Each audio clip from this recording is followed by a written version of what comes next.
எனது முட்டி போட்டு வந்தா டைரக்டர் ஆயிடலாமா? நாய்க்குட்டி நினைச்சது கடைசியில பன்னிக்குட்டியா? ஆடிஷன் மேடையில அதிர வச்ச நம்ம ஒரு முனியம்மாவின் அலப்பறைகள். இன்னைக்கு வீடியோல சும்மா தாறுமாறான ஒரு ஆடிஷன் சம்பவத்தை தான் பார்க்க போறோம். ஸ்கிப் பண்ணாம வீடியோ கடைசி வரையும் பாருங்க. இந்த எபிசோட்ல மொத்தம் 10 கண்டஸ்டன்ட் இன்டர்வியூ பண்ணிருக்காங்க. அதுல 3 பேர் செலக்ட் ஆயிருக்காங்க, 4 பேர் ஹோல்ட்ல இருக்காங்க, 3 பேர் ரிஜெக்ட் பண்ணிட்டாங்க. முதல்ல உள்ள வந்தது நம்ம சோபா இந்திரகுமார். இவங்க 11 வேர்ல்ட் ரெக்கார்ட் பண்ணவங்க, பட் ஃபிட் இந்தியா அம்பாசிடர், அப்புறம் மிஸ் வேர்ல்டு குளோபல் வின்னரும் கூட. இவங்களை எப்படிப்பா காமன் மேன்ல செலக்ட் பண்ணீங்க அப்படின்னு நெட்டிசன்கள் கேக்குறாங்க. டிக்ரிச் பட பேய் மாதிரி என்ட்ரி கொடுத்து ஜட்ஜ் எல்லாத்தையுமே மரல வச்சுட்டாங்க. ஜட்ஜஸ் இவங்களுக்கு ஒரு எக்ஸ்பிரஷன் மாத்திக்கிட்டே கதை சொல்ற டாஸ்க் கொடுத்தாங்க.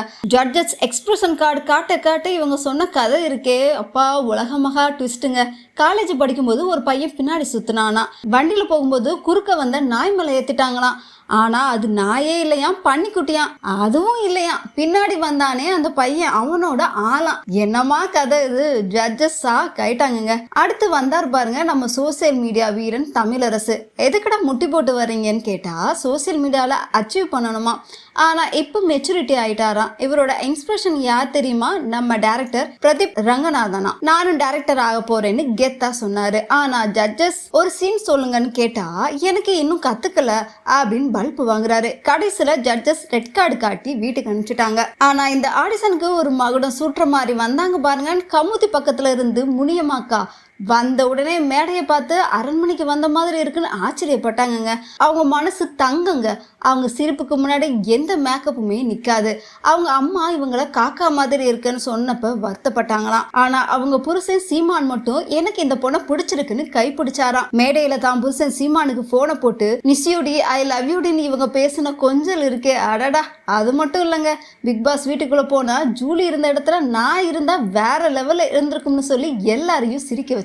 இவங்களோட யதார்த்தமான பேச்சும் அந்த அழகான சிரிப்பும் ஜட்ஜஸ் எல்லாத்தையுமே ரொம்பவே கவர்ந்துருச்சுங்க. ரிசல்ட் என்ன தெரியுமா? நம்ம முனியம்மாக்கா 200% செலக்ட் ஆகி உள்ள போயிட்டாங்க. அடுத்ததா செலக்ட் ஆனதான் நம்ம தர்வின். செம்ம ஜோவியலான கேரக்டருங்க. இவருக்கு கொடுத்த டாஸ்க்ல ரெட் கார்பெட் பாக்ஸ்ல இருக்கிற கயிறு, அருவா அப்படின்ற பொருட்கள் எல்லாம் வச்சு ஒரு சூப்பரா ஒரு கதையை மேட்ச் பண்ணி சொன்னார். இவரோட வாய்ப்பு ரொம்ப பாசிட்டிவா இருந்துச்சு. அது மட்டும் இல்லாம உங்க தலையில எத்தனை முடி இருக்குன்னு ஆரியா கேட்டதுக்கு அசால்ட்டா 2,34,236 முடி இருக்குன்னு சொன்னாரு. அதுக்கு ஆரி ப்ரோ அப்படி இல்லைன்னா நீங்க எவிக்ட் ஆயிடுவீங்க அப்படின்னு பயமுறுத்த, ராஜு ப்ரோ உடனே அப்ப என்ன இப்ப என்னையா பார்க்க போறீங்க அப்படின்னு கேட்டது வேற லெவல் ஃபன் மூமெண்டா இருந்துச்சுங்க.